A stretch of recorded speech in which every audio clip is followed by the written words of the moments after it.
এখানে আমি 2 কাপ মুগ ডাল নিয়েছি। তো এই মুগ ডাল দিয়ে আজ আমি বানাবো মুগ পুলি পিঠে। তো নমস্কার বন্ধুরা, কেমন আছো সবাই? আশা করি সকলে ভালো আছো। তো আজ আমি এই যে মুগ পুলি বানাবো। তো মুগটাকে খুব ভালো করে আমি সেকে নেব, এইভাবে কড়াইয়ে ভেজে নেব। তো এটা একটু কিন্তু নেড়ে চেড়ে ভালো করে ভেজে নিতে হবে, যাতে তলে লেগে না যায়, কড়াইটা লাল না হয়ে যায়। তো চলো সেকে নিই। তো এই যে দেখো, মুগ ডালটা আমার খুব ভালো করে সেকা হয়ে গেছে। এটার থেকে কিন্তু একটা খুব সুন্দর গন্ধ বেরোচ্ছে। তো চলো এটা এবারে আমি নামিয়ে নেব। এবারে মুগ ডালটা আমি ভালো করে ধুয়ে নেব, একটু জল দিয়ে ভালো করে একটু এটা পরিষ্কার করে নেব ধুয়ে। তো এটা কিন্তু বেশি চটকে চটকে ধোয়া চলবে না, তাহলে যে এটার যে ভাজার একটা গন্ধ সেটা কিন্তু চলে যাবে। তো এই যে দেখো, কড়াই নিয়ে নিয়েছি। এবার এই কাপটার মেপে আমি এখানে নিয়ে নেব 4 কাপ জল।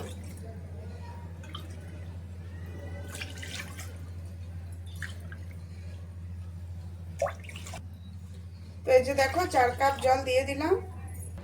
এবারে দিয়ে দেব ধুয়ে রাখা মুগ ডাল।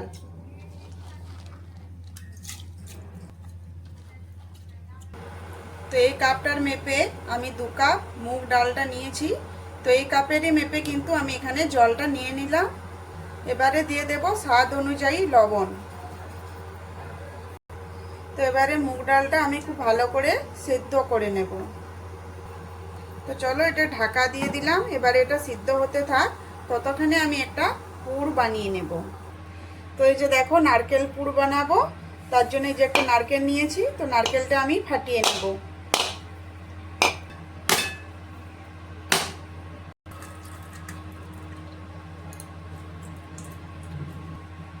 তো এই যে দেখো, নারকেলটা এখানে ফাটিয়ে নিলাম। তো এই যে দেখো, আমি হাত কুড়নি নিয়েছি। তো এটার সাহায্যে খুব ভালো করে কুড়ে নেব নারকেলটা। তো এই যে দেখো, ডালটা সিদ্ধ হচ্ছে। তো ডালে যে এই যে দেখো কতটা নোংরা ভেসে উঠেছে, ফেনা ফেনা। তো এটা আমি তুলে নেব চামচের সাহায্যে। এই যে দেখো, তো এটা সিদ্ধ হওয়ার জন্য রেখে দেব। তো এই যে দেখো, ডালটা সিদ্ধ হওয়ার জন্য এখানে আমি আরও 1 কাপ জল দিয়ে দিচ্ছি, তাহলে কি ডালটা আরও খুব ভালো করে সিদ্ধ হয়ে যাবে।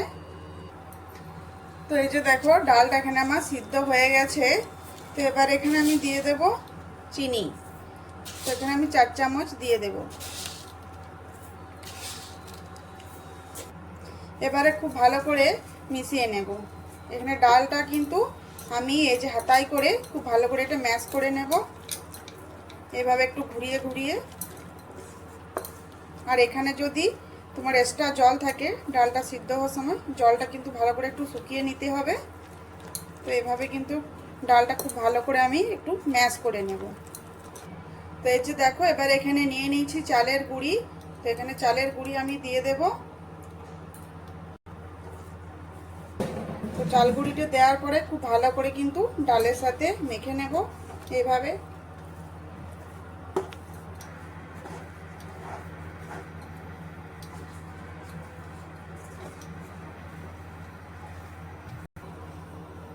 তো এই যে দেখো, এখানে আমি চাল গুঁড়ি দিয়ে খুব ভালো করে মিশিয়ে নিয়েছি। আর এই যে একটা ডো তৈরি হয়ে গেছে। এই যে দেখো, কড়াই থেকে একদম ছেড়ে ছেড়ে আসছে। তো ডোটা আমার তৈরি হয়ে গেছে। তো এখানে আমি 2 কাপ মুগ কলাইয়ের জন্য 1 কাপ চালের গুঁড়ি ব্যবহার করেছি। তো চলো এবার এটা আমি নামিয়ে নেব। তো এটা গরম অবস্থাতেই ঢাকা দিয়ে রেখে দেবো কিছুক্ষণের জন্য। তো এই যে দেখো, নারকেল কুড়িয়ে নিয়েছি। তো এবার এটা গুড় করে নেব। তো যে ফ্রাইং প্যানে নারকেল কুড়াটা দিয়ে দিলাম। তো এবারে দিয়ে দেব পরিমাণ মতো গুড়। তো এই যে দেখো, এখানে আমার পুরটা কিন্তু হয়ে গেছে। তো বন্ধুরা, আমার রেসিপিগুলি তোমাদের যদি ভালো লেগে থাকে তো অবশ্যই আমার চ্যানেলটি সাবস্ক্রাইব করে আমার পাশে থেকো। আর হ্যাঁ, বেল আইকনটি প্রেস করে দিও। তো চলো, পুরটা আমার তৈরি হয়ে গেছে। এবার এটা নামিয়ে নেব। তো এই যে দেখো, হাতে অল্প ঘি নিয়েছি 1 চামচের মতো। এবারে ঘিটা দিয়ে এটা খুব ভালো করে আমি মেখে নেব হাত দিয়ে। তো এটা কিন্তু একটু গরম থাকতে থাকতে হাত দিয়ে ভালো করে মেখে নিতে হবে গরম অবস্থাতে।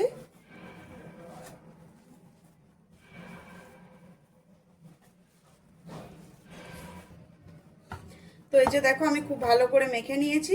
তো এবারে এটা কিন্তু ঢাকা দিয়ে রাখতে হবে, নাহলে কিন্তু এটা শুকিয়ে যেতে পারে। তো এই যে দেখো এখানে আমি অল্প নিয়ে নিয়েছি। তো এইভাবে হাতে অল্প অল্প নেব। তো এভাবে একটু হাতে করে গোল করে নেব। তারপরে এটা একটু বাটির শেপ দিয়ে দেব। এবার এখানে দিয়ে দেব নারকেলের পুর। তো আমি এখানে আমার নিজের ইচ্ছা অনুযায়ী একটা শেপ দিয়ে দেব। তো এইভাবে একটু হাত দিয়ে চেপে দেব, চেপে চেপে মুখটা বন্ধ করে দেব। তারপরে এই যে এইভাবে আমি পুলির আকারে পিঠেগুলো গড়ে নেব। তো এই যে দেখো এখানে কিন্তু সব কিছু ঢাকা দিয়ে রাখতে হবে, নাহলে কিন্তু পিঠেগুলো ফেটে যাওয়ার ভয় থাকবে। তো এইভাবে সবগুলো কিন্তু আমি ঢাকা দিয়ে বানিয়ে নেব। তো এই যে দেখো এখানে আমি আরেকটা বানিয়ে দেখাচ্ছি। তো এখানে নিজেদের ইচ্ছে অনুযায়ী একটা শেপ দিয়ে দেবে, যেটা ভালো লাগবে। তো এই যে দেখো আরেকটা আমি এখানে তৈরি করে নিলাম। তো এবার এটাও কিন্তু আমি এই যে ঢাকা দিয়ে এখানে রেখে দেব।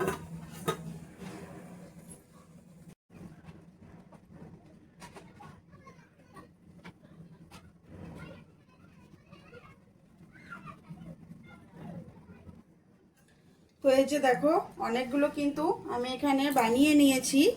তো এবারে এগুলো কিন্তু আমি ভেজে নেব। তো পিঠেগুলো যদি গড়ার পরে দেখো ফেটে গেছে, তাহলে কিছু করার দরকার নেই। হাতে অল্প জল নিবে আর এইভাবে একটু করে পলেপের মতো করে দেবে। তাহলে দেখবে পিঠেটা ভাজার সময় কিন্তু আর এটা ফেটে যাবে না বা পুরটা বেরিয়ে যাবে না। তো চলো এবার এগুলো ভেজে নিই। তো এই যে দেখো ভাজার জন্য তেল নিয়েছি। তেলটা ভালো করে গরম করে নিয়েছি। এবার এই গরম তেলে আমি পিঠেগুলো এভাবে ছেড়ে দেব।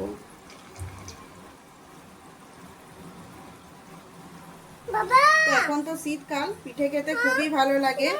আর পিঠে খেতে কিন্তু আমরা সকলেই খুব পছন্দ করি। তো এইভাবে যদি বাড়িতে পিঠে বানিয়ে খাওয়া যায়, একদম কিন্তু জমে যাবে। তো চলো পিঠেগুলো আমি সব খুব ভালো করে ভেজে নেব, একদম লাল লাল করে।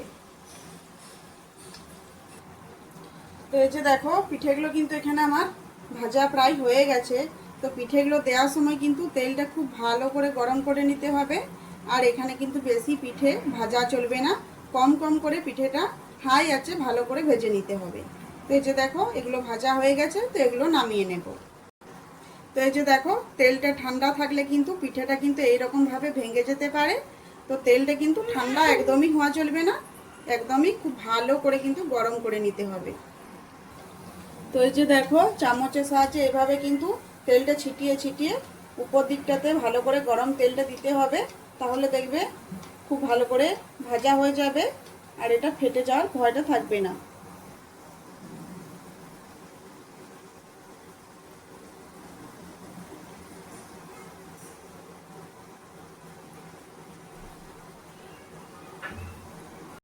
তো এখানে আমি চিনির রস বানাবো, তার জন্য যে দেখো 1 কাপ চিনি এখানে দিয়ে দিচ্ছি কড়াইয়ে।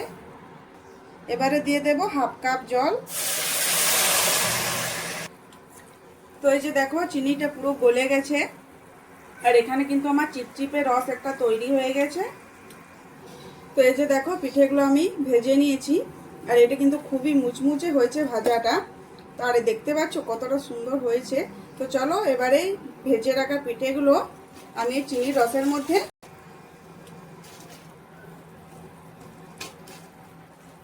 তো এখানে এভাবে দিয়ে দেব।